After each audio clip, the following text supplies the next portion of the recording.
Why does the princess look sad, Daddy? The little girl asked. What the single dad did next changed everything. The little girl's voice was barely louder than the rustle of silk curtains. Daddy, why does the princess look sad? Evan froze mid-step, a paper cup of lukewarm coffee in his hand. He followed his daughter Lily's gaze across the grand hall of the city museum, where chandeliers glowed like trapped constellations and guests drifted in quiet elegance. At the center of the room hung a massive oil painting, an old masterpiece everyone knew. The Princess of Avalon. She was beautiful in the way sadness often is, dark eyes rimmed with shadow, lips parted as if she'd almost spoken and thought better of it.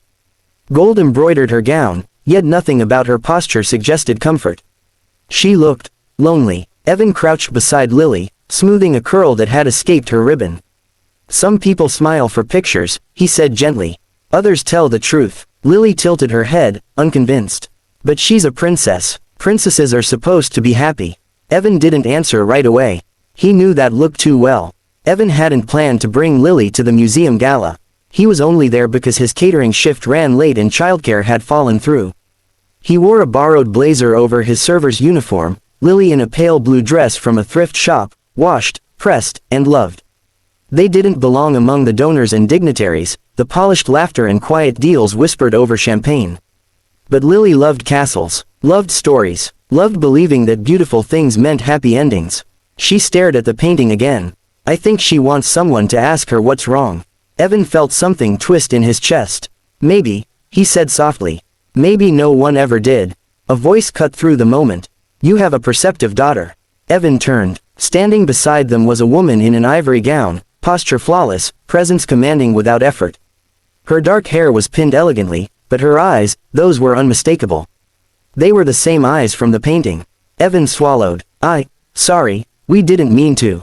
The woman smiled, though it didn't reach her eyes. It's fine. I like honesty, especially from children. Lily looked up, eyes wide.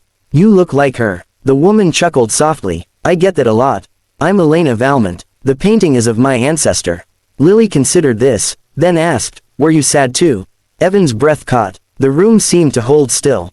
Elena's smile faltered, not in offense, but in surprise. Real surprise. I suppose, she said after a moment, I might be. Elena Valmont was the museum's primary benefactor. A modern-day princess in her own right, heiress, philanthropist, untouchable. And yet, as she knelt to Lily's level, something in her composure softened. Why do you think the princess is sad? Elena asked. Lily didn't hesitate, because everyone looks at her, but no one sees her. Silence fell like snow. Evan felt it then, the shift. The moment when something fragile cracked open. Elena stood slowly. Would you like to show me something? She asked Lily. Lily glanced at her father. Evan nodded. They walked toward the painting together. Elena studied it, really studied it, for the first time in years. This painting was done when she was 19, she said quietly. She was married off for peace between kingdoms. She never returned home. That's sad, Lily said.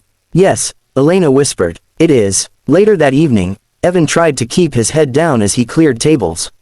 He assumed that would be the end of it. A brief, strange encounter, another reminder of worlds that didn't overlap. Until a museum coordinator approached him. Sir, Ms. Valmont would like a word. Evan wiped his hands on a napkin, heart pounding. Elena stood by a balcony overlooking the city. Your daughter, she said, reminded me of something I'd forgotten. Evan shifted awkwardly. She tends to do that.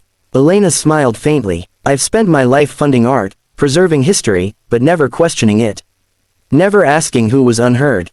She turned to him. What's your name? Evan. Evan Miller. And you? She asked Lily. Lily. Like the flower. Of course, Elena said warmly. Lily, would you like to come back tomorrow? I want to show you something special. Lily beamed. Evan hesitated. Ms. Valmont. It's an invitation, Elena said gently. Not charity. Evan studied her face. This wasn't pity. It was curiosity. Gratitude, even. He nodded. The next day, the museum was quiet. Sunlight streamed through high windows as Elena led them into a private gallery, closed to the public. At the center stood a covered frame. This, Elena said, is a painting that's never been displayed. She pulled the cloth away. It was the Princess of Avalon again, but different.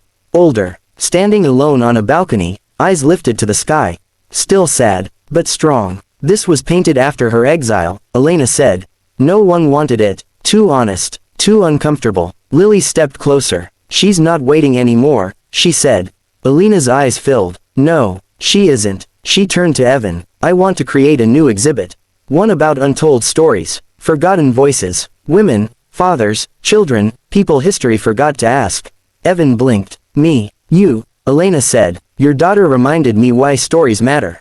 I need someone real to help me tell them. He laughed softly, disbelief in his voice. I'm just a single dad who pours coffee. And yet, Elena replied, you listened. The exhibit opened 6 months later. It was called, Scene. At the entrance hung a new painting. A little girl in a blue dress, holding her father's hand, standing before a sad princess. And below it, a plaque read, sometimes, change begins with a question. On opening night, Lily tugged Elena's hand. She looks happier now. Elena smiled, truly smiled this time. So do I. Evan watched them, heart full. He hadn't changed the world with money or power.